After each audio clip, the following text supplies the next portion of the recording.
আজকে এমন একটি বিষয় নিয়ে কথা বলবো যা প্রায় সবার জীবনে ঘটে থাকে, তা হচ্ছে কুড়িয়ে পাওয়া বস্তু সম্পর্কে।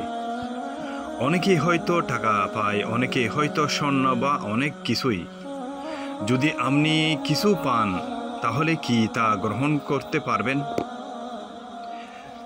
জৈনক বেদুইন এসে নবী সাল্লাল্লাহু আলাইহি ওয়াসাল্লামকে পড়ে থাকা বস্তু গ্রহণ সম্পর্কে জিজ্ঞেস করল। তিনি নবী সাল্লাল্লাহু আলাইহি সাল্লাম বললেন, 1 বৎসর যাবৎ এর ঘোষণা দিতে থাকো, এরপর থলে ও তার বাঁধন স্মরণ রাখো।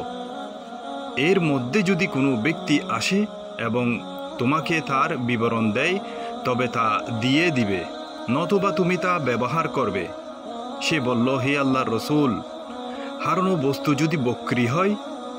তিনি নবী সাল্লাল্লাহু আলাইহি ওয়াসাল্লাম বললেন, সেটা তোমার অথবা তোমার ভাইয়ের অথবা নেকড়ের জন্য।